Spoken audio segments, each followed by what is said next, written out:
Aula do queridíssimo Dr. Roberto Navarro, que está aqui com a gente. Bem-vindo.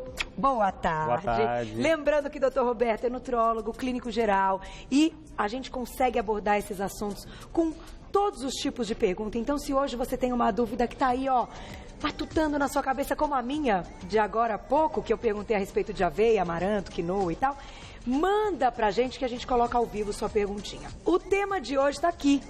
Alimentos contra a barriga. Famosa barriga, hein, Carol? A famosa barriga. Hoje você vai contar a história inteira, né? Você vai dizer o que acaba com a gente e o que pode nos salvar. O que leva a gente a ficar com a barriga maior do que deve, né? Que é meio que uma epidemia isso. E para a medicina não é uma questão propriamente só estética, não, Carol. O aumento da circunferência abdominal, da gordura abdominal, ela é perversa porque aumenta o risco de doenças, né? O risco de diabetes, hipertensão, infarto, enfim. A gente precisa tomar cuidado e não deixar ela aparecer. Tá. Então, primeiro saber por que aparece e como se prevenir para que não tenhamos esse aumento aí da circunferência abdominal. Eu não estou falando do pneuzinho lateral, que é estético, que você pega só com o dedinho assim, isso é bobeirinha. Você incomoda esteticamente, mas fala a gordura que está dentro da barriga, Carol, que a gente chama de gordura visceral ou intraabdominal. Que é perigoso. Essa é perversa. Aliás, eu até queria aproveitar e fazer um parênteses, eu tenho notado o aumento de gordura abdominal e tal em adolescentes, doutor Roberto. Também. É uma geração ali, né, essa que eu observo. Meu Deus, é uma fase que os hormônios estão tão ao nosso favor, tá tudo tão nos ajudando e de repente as meninas estão engordando. É fator alimentar, Carol, sem sombra de dúvida. É fazer besteira mesmo, né? Eu vou eleger aqui pelo menos 5 questões que estão sem dúvida contribuindo para o aumento da gordura abdominal. Vamos lá. Depois nós vamos falar de como evitar e os alimentos que vão nos proteger. Então, primeiro, Carol, um dos maiores vilões hoje seriam os carboidratos. Não tem jeito. Não tem jeito. Eu já falo isso. Carboidrato, o que acontece? É óbvio que é um alimento que a gente precisa. A gente está errando na qualidade e na quantidade. Carboidrato é um alimento que gera energia, é importante isso. A gente precisa do carboidrato. O problema são os carboidratos na sua forma refinada. Né? Então, quando vira o açúcar, quando vira a farinha branca, aí vem aí mais o refrigerante, vem às vezes o excesso do álcool também. Então, esses carboidratos de carga glicêmica alta, né? Os açúcares refinados e todos os seus congêneres, eleva muito a produção de um hormônio chamado insulina, Carol. E a insulina é um hormônio que, para a medicina já está claro, quanto mais eu produzo insulina depois de uma refeição, mais a chance dessa insulina estocar parte dessa glicose que veio do carboidrato, que é uma fonte de energia. Quem dera que o corpo queimasse tudo em 1 minuto. A gente poderia comer à vontade, tudo é queimado. Está queimando, a energia que está entrando está sendo digerida. Na verdade, não, está sendo queimada. Parte dessa glicose o corpo tem que enfiar em algum lugar antes de conseguir queimar. E quem faz esse papel é a insulina, que joga a glicose para dentro das células, que ótimo. Isso tem que ser muito bem facilitado. A insulina precisa ter acesso ao receptor da célula, acoplar bonitinho para jogar a glicose para ela ser queimada, porque o que sobra vira reserva. Vai direto para o tecido adiposo. O que está lá dentro das suas células de gordura é a soma da glicose mais do ácido graxo que veio da gordura também. Então nós vamos falar aqui já de antemão, que o erro maior está no excesso de carboidrato refinados, no desequilíbrio, no excesso também da gordura hidrogenada, que vai ser banida do planeta. Isso já é uma lei que em todos os países já está sendo colocado na prática. Existe até data nos Estados Unidos, até 2018, 2017, porque a gordura hidrogenada, Carol, a indústria passou a utilizar de maneira muito exagerada. Né? Se descobriu que pegando um óleo e jogando hidrogênio, virava uma pasta. Isso foi ótimo para a indústria alimentícia, porque disso veio a margarina, veio o chantilly, veio a panificação, usa muito a gordura hidrogenada, porque ajuda a conservar, o alimento não fica tão mole, ele fica mais crocante. Dá mais sabor ou não? Também, porque a gordura já é muito palatável. O que faz a gente ter uma sensação de prazer, muitas vezes, é a presença da gordura.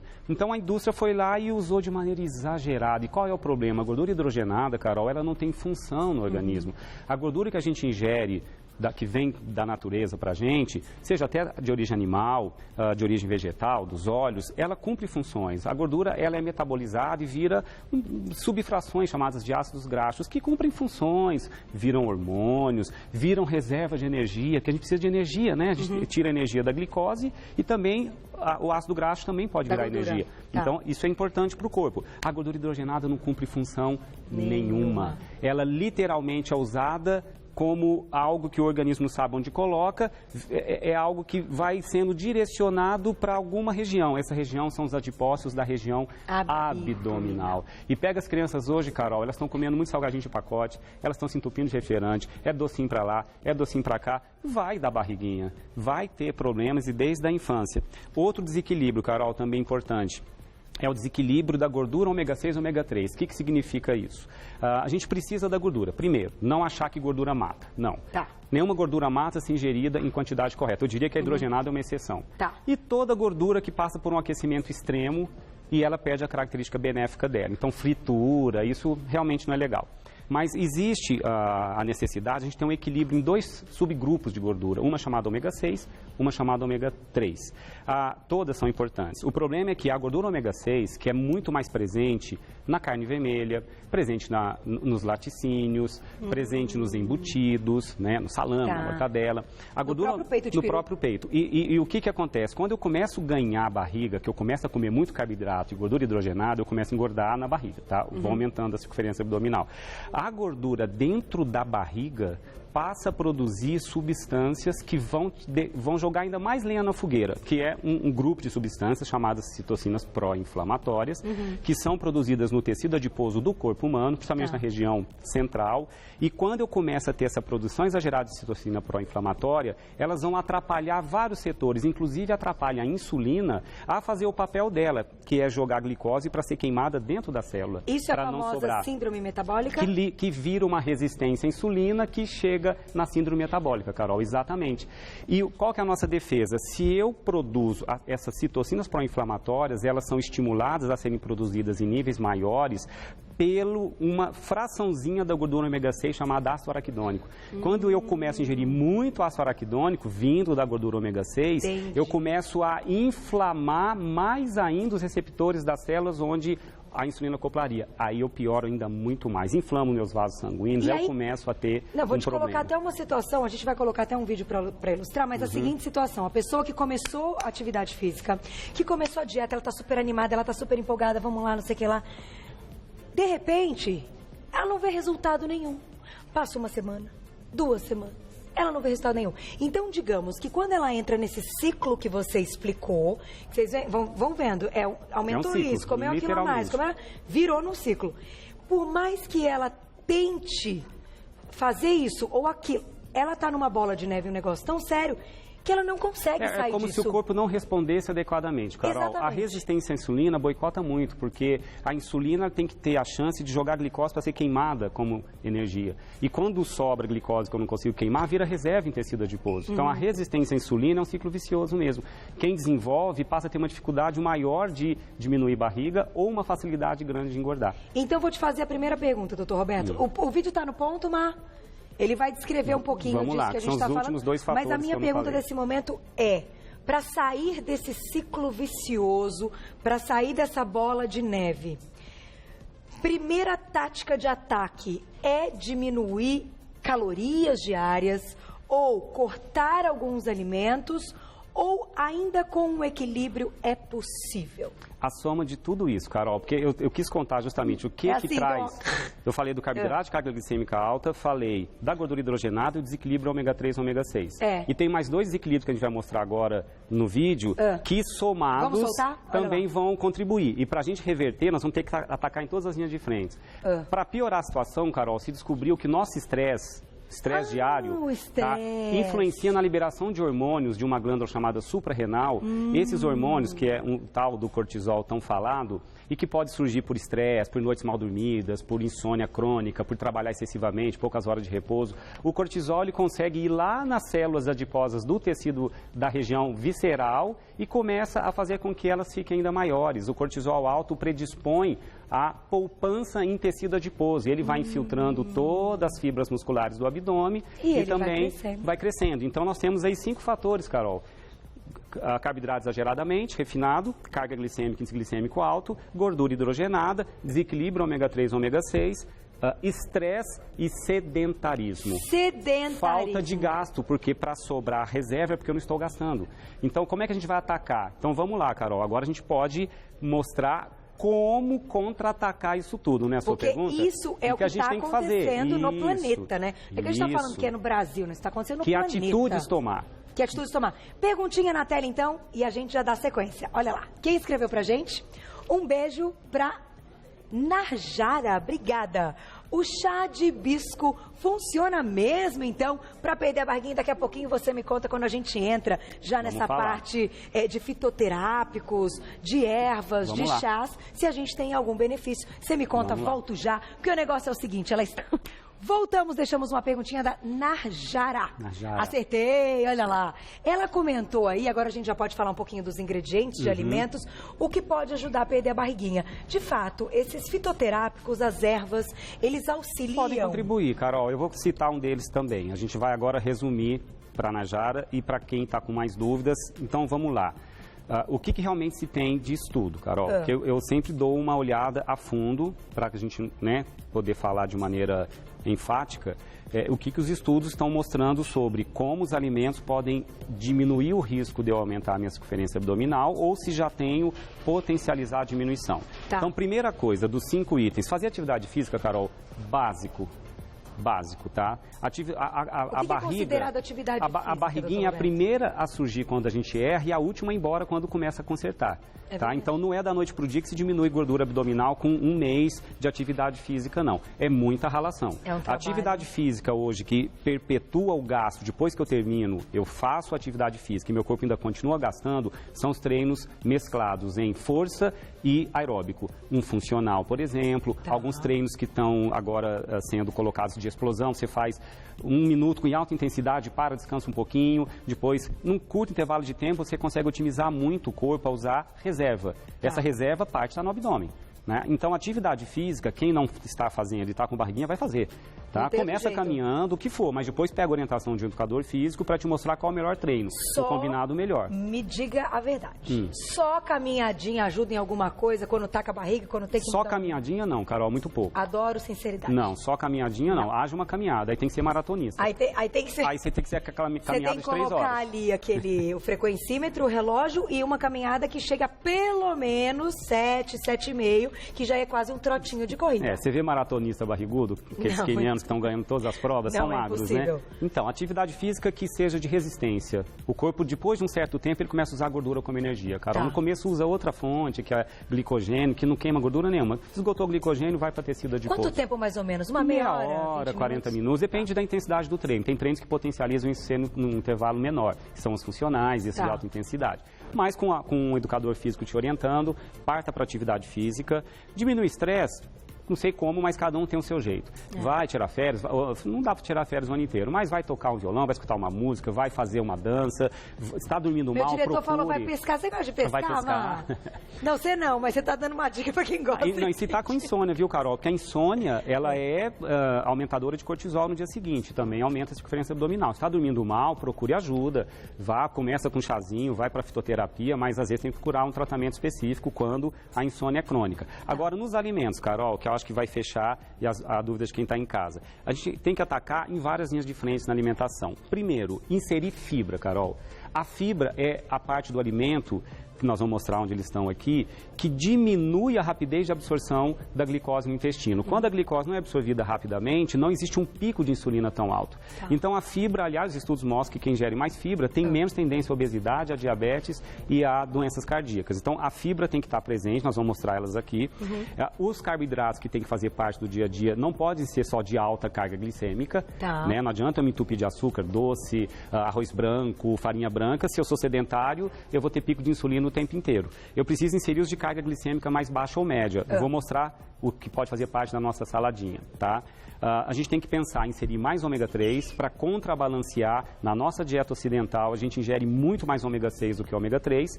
O ideal seria uma proporção de 4 gramas de do ômega 6 para 1 de ômega 3. A estatística aqui no Brasil é que a gente ingira 30, 40 gramas de ômega 6 para 1 grama de ômega 3. Então, vamos inserir mais ômega 3.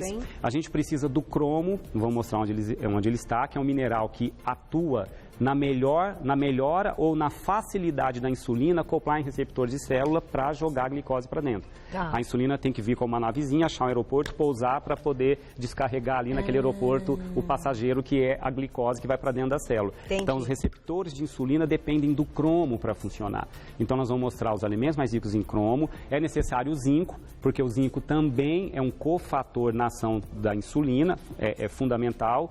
E a gente precisa inserir um pouco mais da atividade física e um pouquinho aí da fibra e do ômega 3. Então, vamos lá. É verdade que brasileiro come pouca fibra? Quando fala, brasileiro não sabe comer fibra. Pouquíssimo, a gente ingere pouquíssimo. A estatística, o ideal é ingerir 25 gramas dia, média. A gente ingere entre 8 a 10 e olhe lá.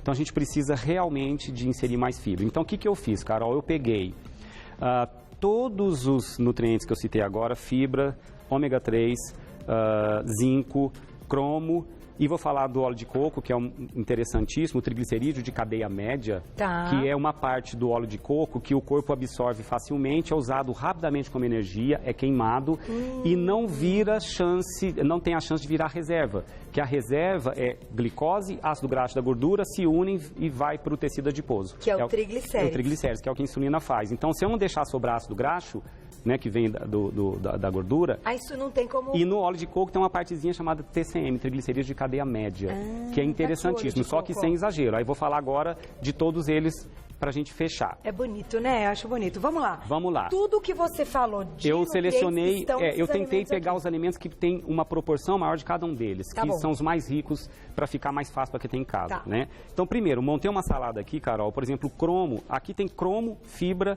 em todos eles, tá? O cromo tá no alface, tá na cenoura crua, tá, gente?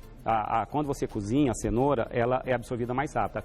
O índice glicêmico dela aumenta, então eu prefiro que use cenoura crua. Então, coloquei aqui pepino, berinjela, chuchu, tem cromo também na cebola, tem no alho, no alface. Então, aqui uma saladinha com baixa carga glicêmica, porque nenhum desses carboidratos viram muito açúcar no sangue. Tem carga glicêmica baixa ou média e fonte de cromo, fonte de fibra. O cromo presente também na maçã.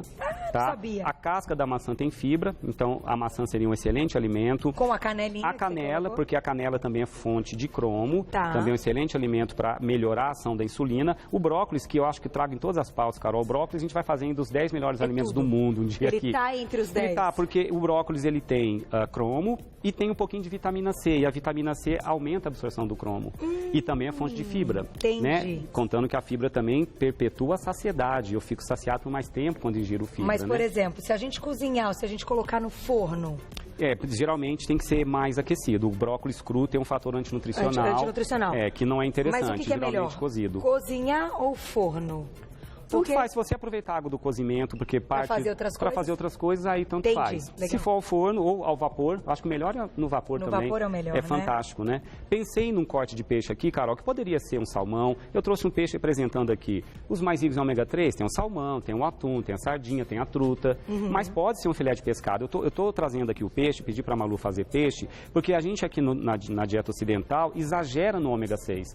A gente exagera nos laticínios e na carne vermelha. E na carne de porco, até no próprio frango, né? É verdade. Então, vamos colocar um pouco mais de peixe, porque os estudos mostram que populações que ingerem mais peixe com ômega 3 têm menos tendência à síndrome metabólica, têm menos tendência a doenças cardiovasculares. Então, vamos colocar o peixinho ainda. Legal. Coloquei do lado o alho, porque o alho é fonte de cromo também, tá? E fazer com um temperinho ali, exatamente. alhozinho. Trouxe aqui a linhaça moída e a chia, porque são fontes de ômega 3, do reino vegetal, né? Para quem não ingere peixe, é vegetariano, além de fontes de fibra. Então tem fibra, tem ômega 3 e também são fontes de cromo. Também são fontes de cromo e são fontes de zinco também. Esse aqui não é do... Não, esse aqui eu trouxe separado aqui o levedo de cerveja, que é fonte de cromo também. Que interessante, hein? Trouxe ali naquele outro da frente as oleaginosas, um mix de oleaginosas e a aveia. A aveia, fonte de zinco, fonte de cromo, fonte de fibra. Nossa, gente. Oleaginosas, fonte de ômega 3, também um pouquinho. Mas tanto fonte faz de cromo. Flocos ou o grão da aveia? O farelo de aveia é o mais interessante, que ajuda ainda mais no controle do colesterol. E trouxe num pedestal, porque eu acho que são fantásticos, né? a biomassa. A biomassa. Tá? E trouxe uma colher de sopa para mostrar que o limite ao dia, no máximo, uma colher de sopa. Por que a gente coloca muita biomassa nas preparações que a Malu faz? Isso é interessantíssimo. A biomassa, ela é uma fibra que não é totalmente digerida e absorvida, então ela facilita muito a flora bacteriana saudável se desenvolver. Isso é bom para a saúde de um modo geral. A biomassa evita o pico de glicose na refeição, porque ele diminui muito a rapidez de absorção da glicose, diminui muito o índice glicêmico da refeição, isso é fantástico, e ainda perpetua a saciedade. Deixa a pessoa que vai comer saciada por mais tempo. Ninguém merece comer, meia hora depois está com fome de novo. Não. Tá? Então, e ajuda a controlar a tendência à obesidade, porque é sacietógena. E o óleo de coco, que no máximo uma colher de chá ao dia, tá aqui o volume para quem está em casa ver, porque qual que é a estratégia do óleo de coco, Carol? Se você se entupir de óleo de coco achando que vai diminuir barriga, não. Porque não esquecer que é gordura, parte dele é calórico, é gordura, também tem ácido graxo que vai virar reserva, mas uma parte do óleo de coco é triglicerídeos de cadeia média, que eu expliquei já. Ele não é utilizado como, ele não vai virar reserva dentro do tecido adiposo, ele vai ser queimado como energia. Então, se eu substituo parte do carboidrato exagerado que eu como, eu diminuo um pouquinho o carboidrato ou diminuo alguma outra gordura que eu estou exagerando. Tá? Eu diminuo a manteiga, eu diminuo o corte gorduroso da carne, eu começo a ter um critério de comer mais gordura saudável e insiro um pouquinho de óleo de coco no meu dia a dia. Alguns estudos mostraram, sim, diminuir a circunferência abdominal, substituindo o carboidrato refinado ou a gordura perversa, que é ômega 6. Porque aí eu aumento a saciedade sem que eu tenha que ficar comendo pão para ficar saciado, digamos assim. E como não sobra muita reserva, menos tecido adiposo é formado. Olha, o óleo de coco, ele veio para revolucionar uma Ele me conquistou aos poucos, Carol. A gente, quando forma na medicina, eu formei há quase 25 anos atrás. O óleo de coco era uma fonte, e ainda é, de gordura saturada, que é a gordura que a gente sempre aprendeu na medicina, que não era boa para a saúde. Mas, de passados 25 anos, estudos mostram que a gordura saturada do óleo de coco não tem o poder aterogênico, como, por exemplo, da manteiga, mas não por isso exagerar, tá, Carol? Eu só chamo a atenção de não exagerar, porque a gente vê, às vezes, exagero na mídia. Receitas culinárias com 3 xícaras de óleo de coco. Fritar no óleo de coco também não é legal, mas inserir no dia a dia, eu acho que aqui eu resumi os alimentos que podem fazer parte do cardápio de quem está assistindo. Que vai diminuir a atividade física, diminuir o estresse, e se tiver resistência à insulina, procurar também um médico, porque o diagnóstico é feito por análise de exames laboratoriais. E não dá para saber se tem ou não sem uma avaliação médica, para poder ajudar a corrigir também com tratamentos.